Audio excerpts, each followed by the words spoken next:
Et salut, compagnons de route, bonjour, bienvenue sur énergie.e, la chaîne des apprentis.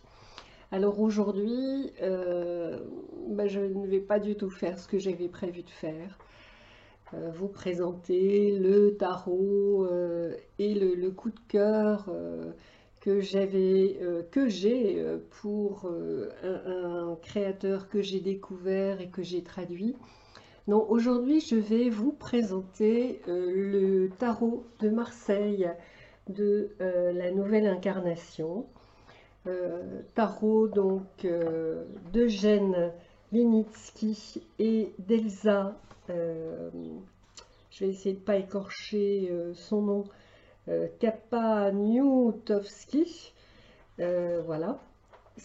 Ce sont des créateurs qui ont porté sur Kickstarter ce projet en avril 2021, qui ont obtenu plus de 20 000 euros et 273 contributeurs dont je suis.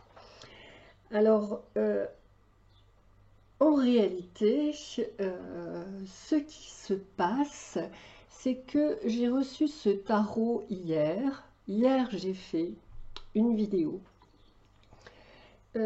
qui m'a laissée insatisfaite parce que je ne la trouvais pas positive et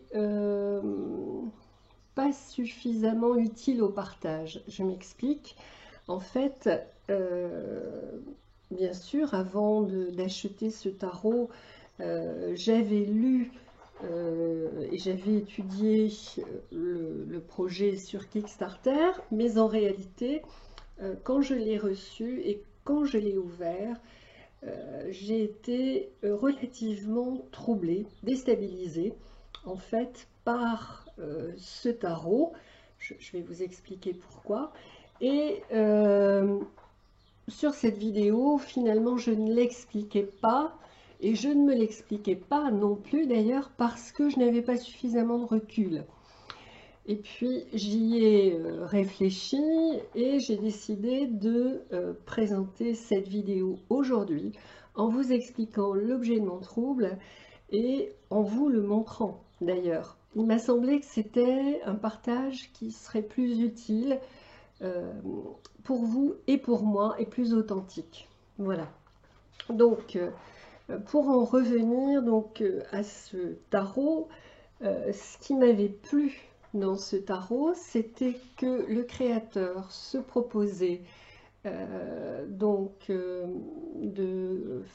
présenter un tarot avec un récit unique, un système unique, le tarot de Marseille, mais en proposant des illustrations pour les mineurs. Voilà, ce qui me paraissait à moi, apprenti, intéressant parce que voilà, moi je ne suis pas à l'aise comme bon nombre de personnes, je pense, avec les mineurs. C'est assez, voilà, c'est assez indéchiffrable. Ça n'est pas indéchiffrable, mais c'est difficile d'accès comme ça. Euh, Bien que voilà, la géométrie soit parlante, etc., et qu'elle est très ouverte, justement. Néanmoins, bon, pour apprendre, je m'étais dit, bah tiens, je vais faire ça. Donc, j'ai pris ce tarot, et je ne le regrette pas d'ailleurs. Et puis, en fait, ce qui s'est produit, c'est que il y a eu comme ça euh, un mélange qui s'est produit entre ces illustrations, voilà, de mineurs, les illustrations que je connais un peu, donc du tarot de Marseille classique, avec en tête les interprétations de Jodorowsky, et puis l'étude que je suis en train de faire sur le Rider Smith, non pas Wade Smith, bon, moi je préfère dire Smith par solidarité féminine, Donc voilà, donc tout ça a fait une espèce de, comment dire, tout ça s'est mélangé dans mon chaudron. Ça a créé une confusion dans laquelle je suis encore. Et je me suis dit dans l'instant, mais c'est absolument pas constructif. Enfin, là, je suis perdue, quoi. Et voilà, en remontant un petit peu les fils de tout ça, je me suis dit que voilà, la première difficulté, c'est ça. Je suis apprentie. Et puis bon, ben voilà, moi j'apprends comme je veux apprendre, dans ma liberté. Donc je vais là où ça me chante. Et donc ces différentes illustrations se sont mélangées. Et ce qui a été aussi compliqué pour moi, c'est que les illustrations qui sont proposées par Eugène Vinitsky, au prime abord, si vous voulez, je ne les ai pas trouvées spécialement parlantes comme ça. Donc, ça m'a laissé beaucoup dans l'interrogation. Voilà, certaines illustrations m'ont laissé beaucoup dans l'interrogation. Bon, donc je suis allée voir sur mon PDF, parce que je vais vous l'expliquer après.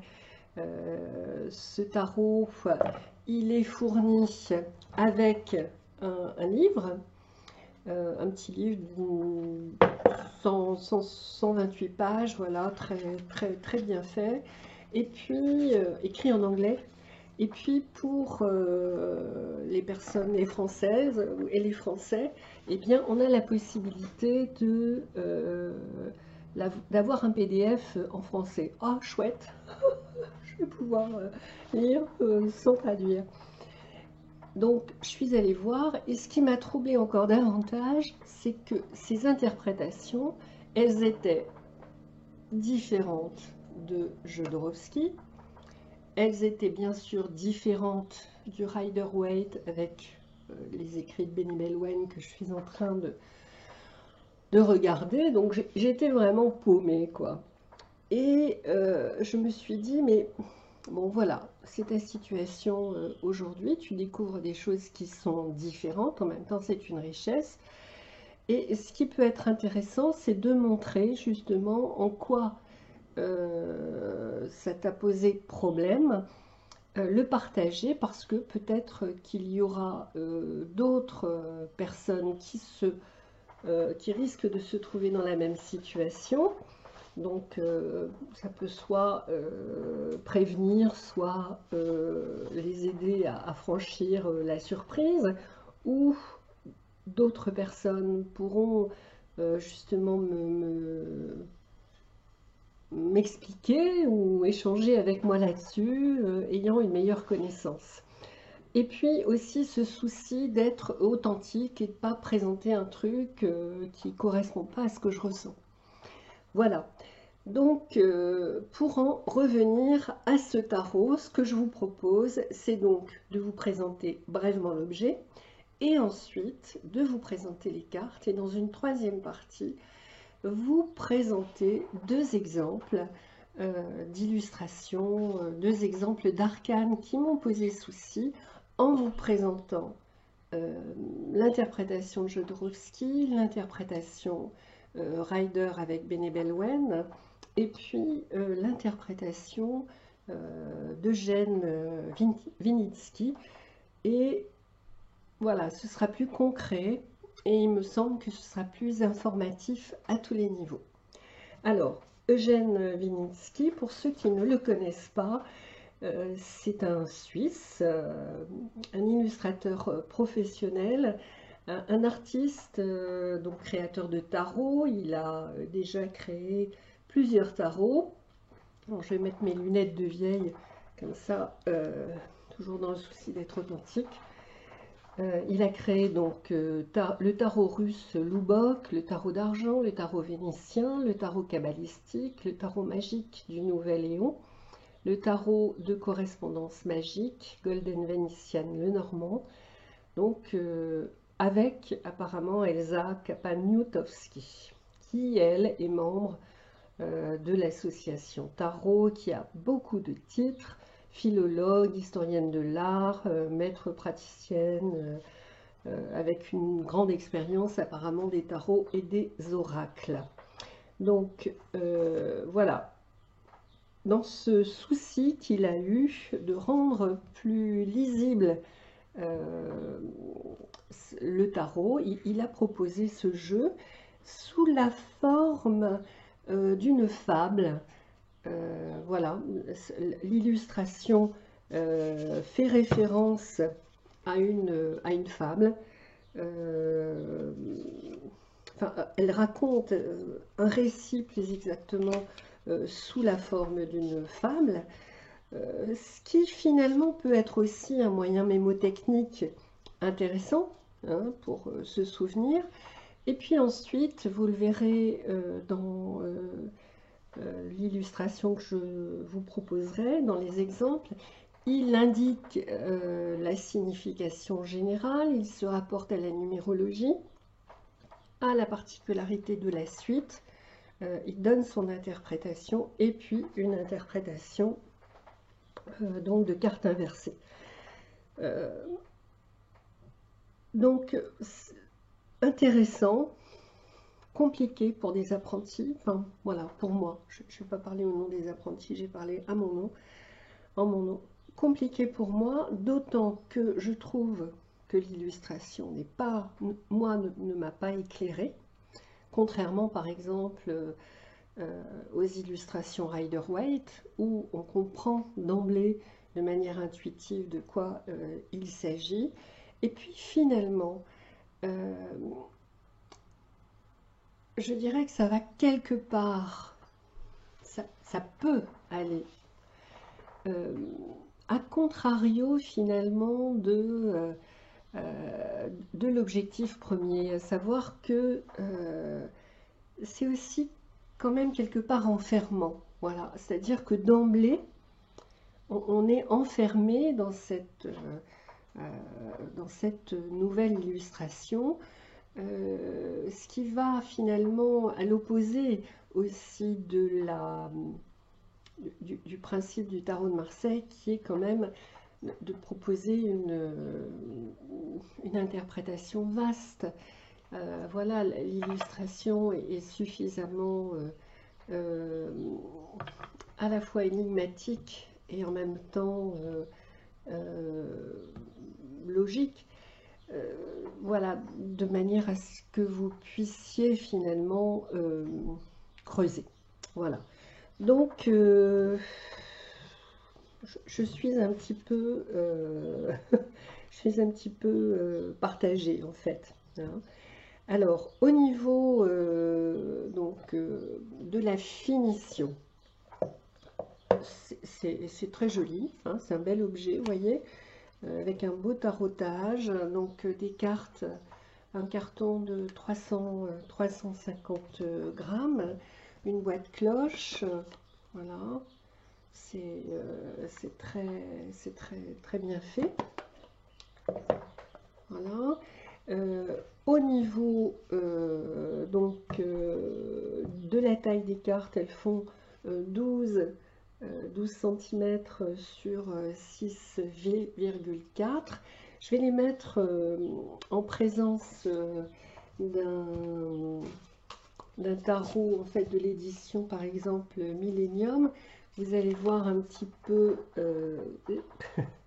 la différence. Donc là c'est le tarot de la nouvelle incarnation. Là c'est le tarot Millennium. Vous voyez que les couleurs, surtout le vert en fait, hein, c'est un vert qui est un peu bleuté. Hop, et voilà, c'est un petit peu différent au niveau de l'interprétation en fait du tarot d'origine. Voilà, donc je reviens tout de suite vers vous en vous proposant un gros plan des cartes, et puis ensuite je m'arrêterai sur ces exemples. Pendant cette présentation des cartes, en fait, je vais faire un défilé sans parler.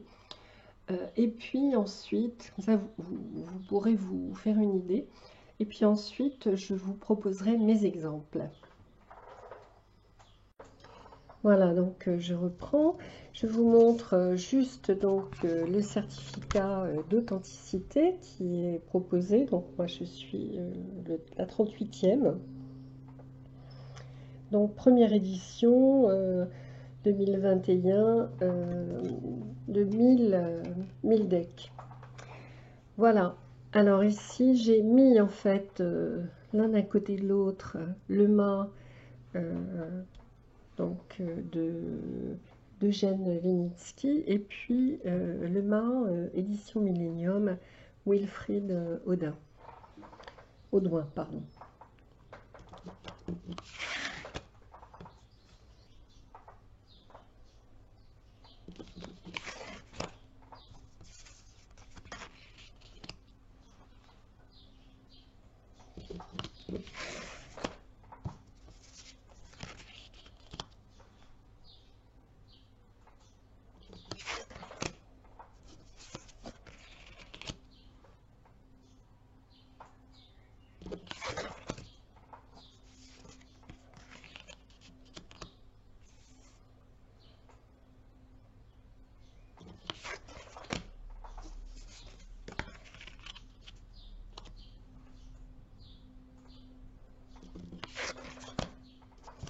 Alors en fait elles ont un petit fond rosé comme ça. Ça n'apparaît pas. Elles ont un format légèrement plus petit hein, que l'édition Millennium. La transcription au niveau de l'écriture n'est pas la même.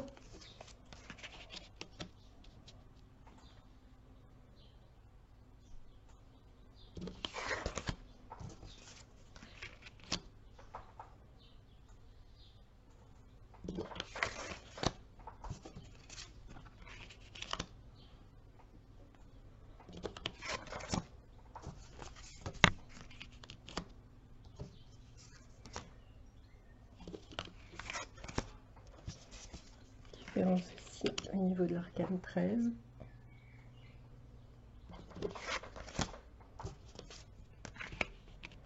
Tempérance est plus douce, je trouve. On voit pas ses pieds de la même manière.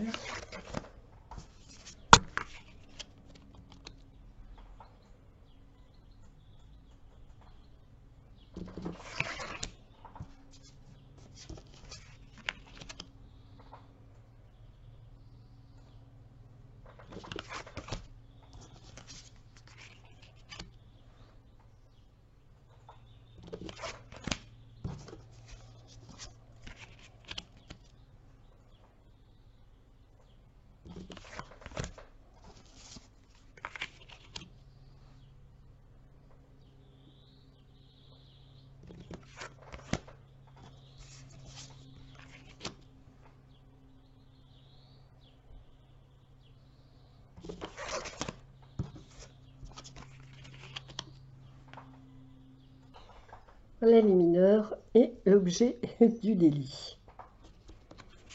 Donc l'As, on ne voit rien. Le 2.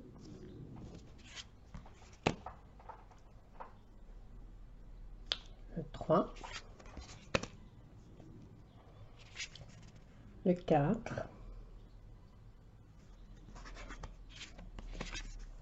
Le 5.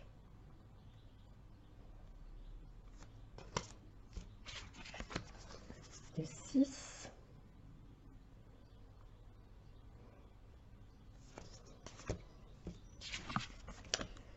Le 7.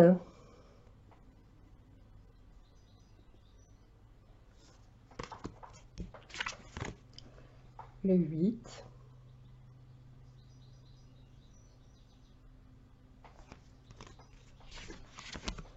Le 9.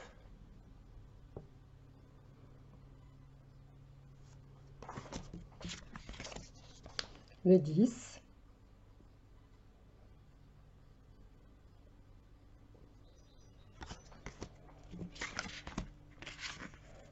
Le valet.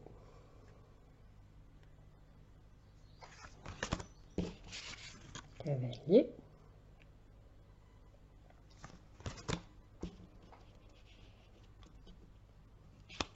Dame. Et roi.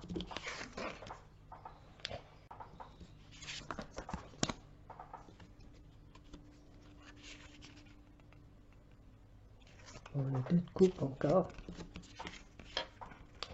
Le 3. Le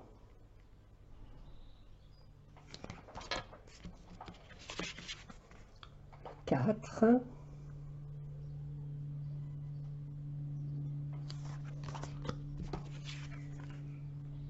Le 5.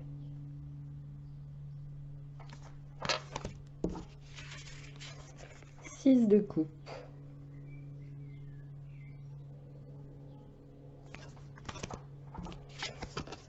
Sept de coupe.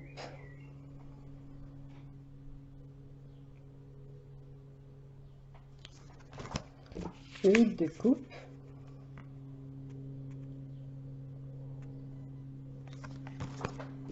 Neuf de coupe.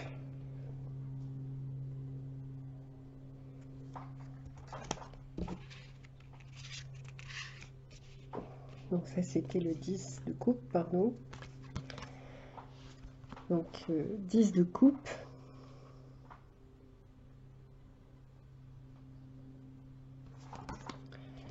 Le valet.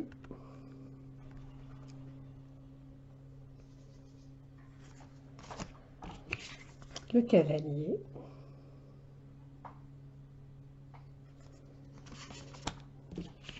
La reine de coupe.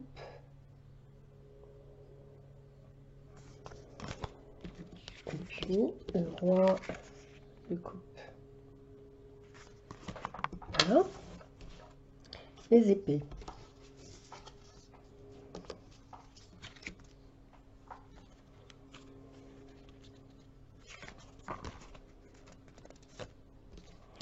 Le 2, par exemple. Le 3, par exemple.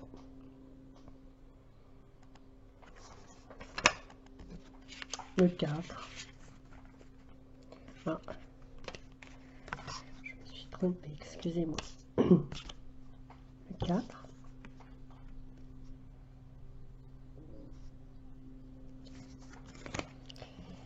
Le 5.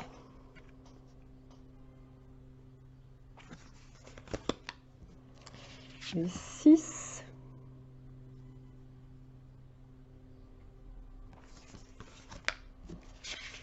Le 7.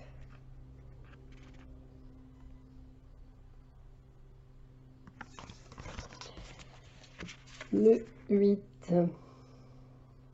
Bon, encore ça. Le 9.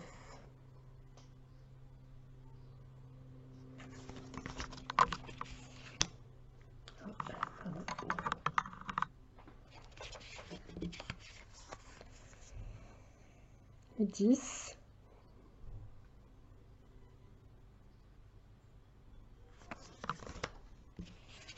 Le valet.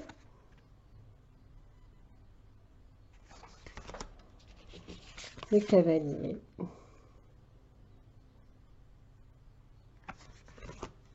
La reine d'épée. Belle reine d'épée. Dont la transformation, nous dit Béné Balouenne, reflète la transformation de la chenille en papillon. C'est joli. Le roi d'épée. Et on en arrive au denier.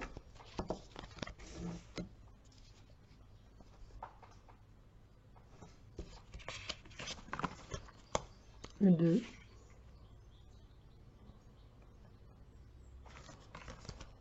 Le 3. Jusque-là, tout va bien. Le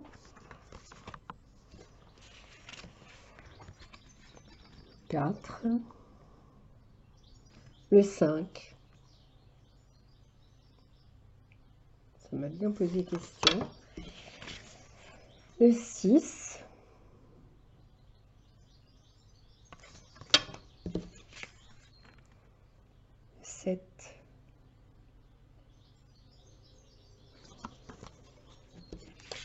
le 8, ce sera un de mes exemples. Le 9.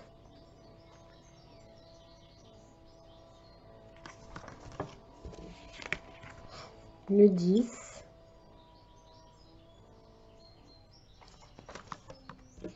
Les valets.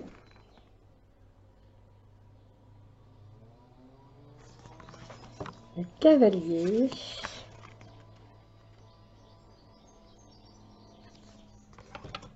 La reine de denier.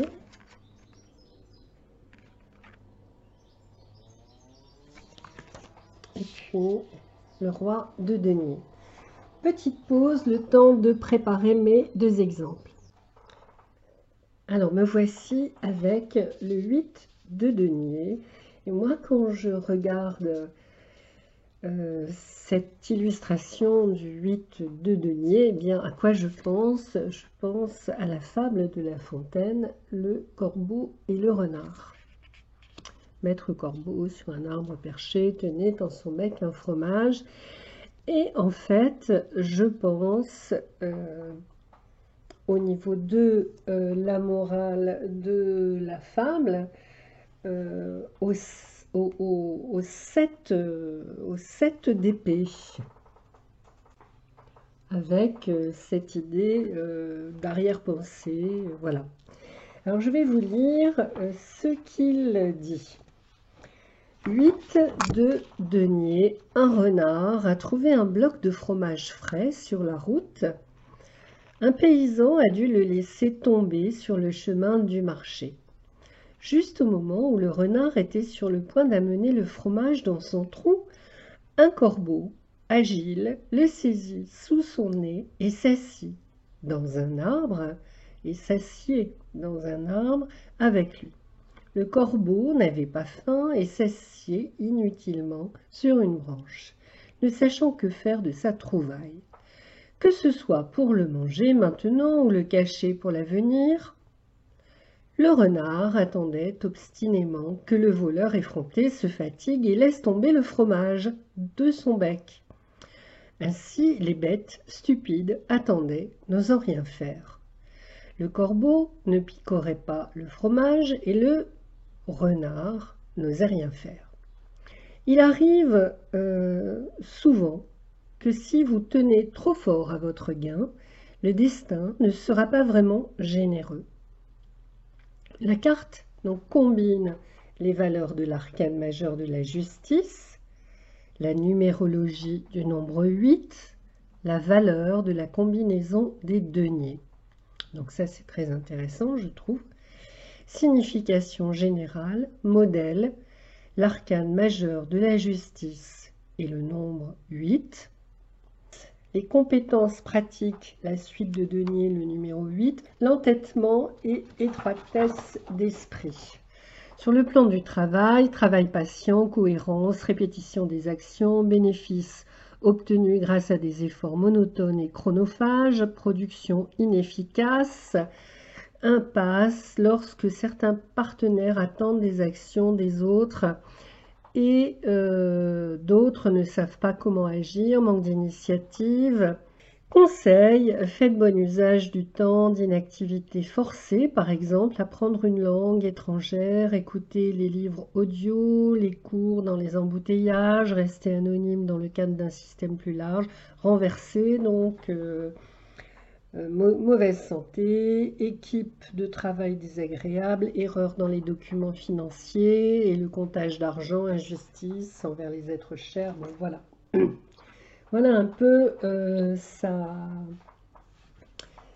son discours. Alors, pour Jodorowsky, le 8 de denier, la perfection des deniers se manifeste par une abondance, une plénitude prospère. Cette carte évoque l'harmonie et la richesse. Tous les besoins sont comblés. Le corps est en pleine santé, en plein équilibre. C'est l'entente en famille, une maison où chacun trouve sa place, son espace. C'est le paradis sur Terre, la planète vue comme un jardin florissant.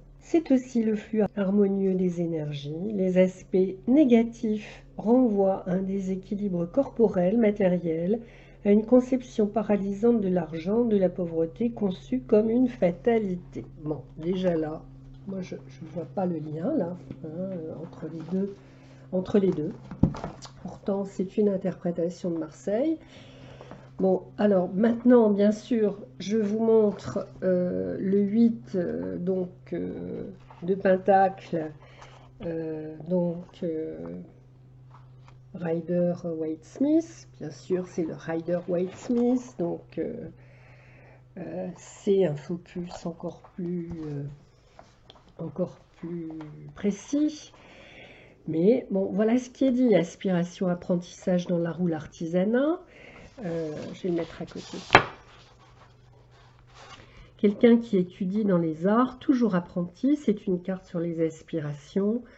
Grande attention aux détails, méthodique dans la performance, dans l'artisanat. Le seeker se montre très prometteur en devenant un artisan hautement qualifié, diligence. Bon, le seeker, donc en sens inversé, ne travaille pas assez dur. Seeker gaspille ses talents.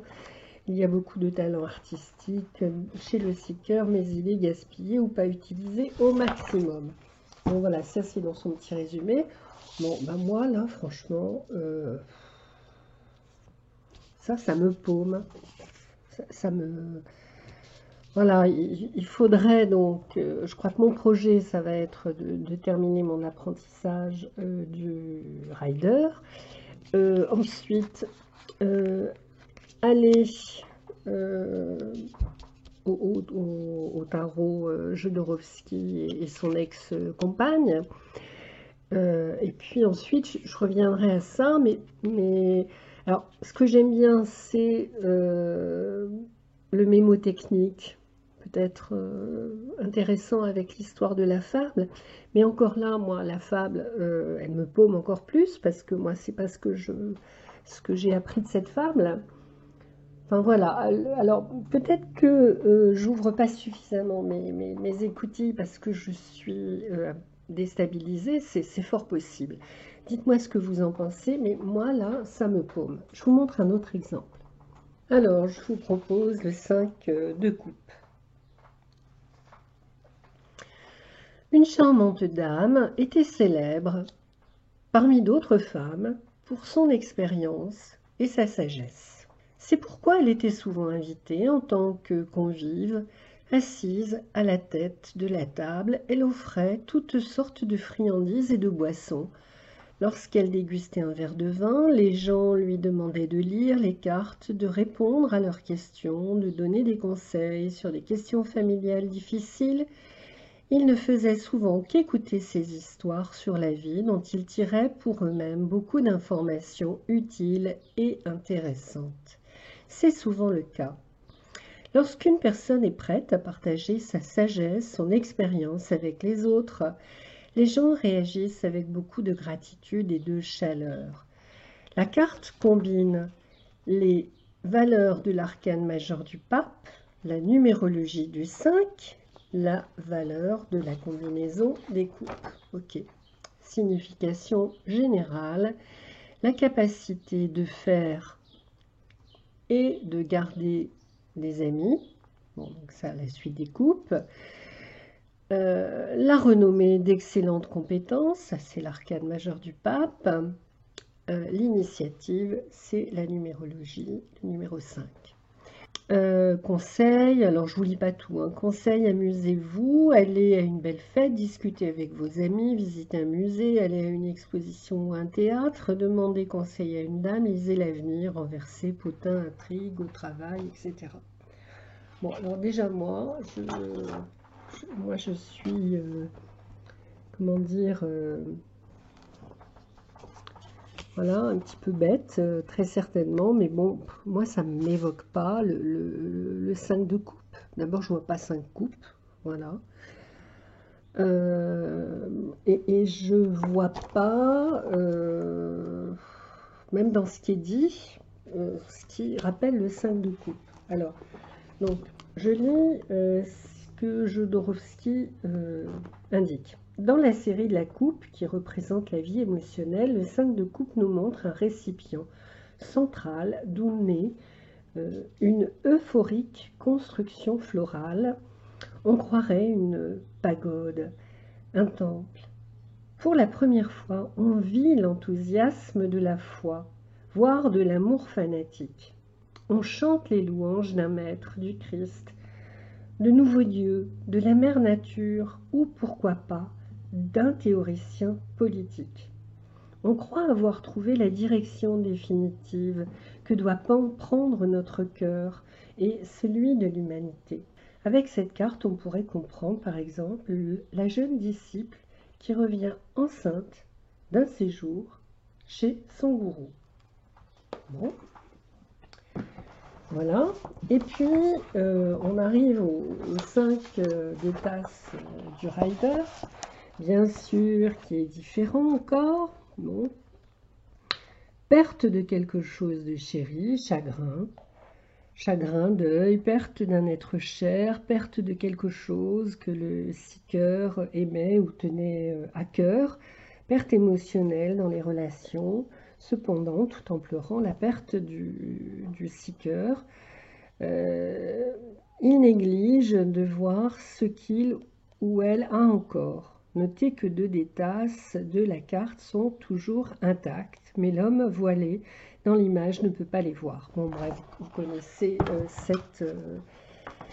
cette interprétation. Bon, donc, ben voilà, moi, ça me trouble, en fait. Je crois que je ne vais pas utiliser ce magnifique tarot, je le répète encore, ce très très beau tarot, tout de suite parce que c'est trop troublant. Là, j'arrive pas à faire de lien. Voilà, donc bah, c'était ma petite vidéo qui n'a absolument rien à voir avec celle que j'avais fait hier, qui n'a absolument rien à voir avec celle que je fais d'habitude. Bon, voilà, dites-moi ce que vous en pensez. Et voilà, je vous salue. Au revoir.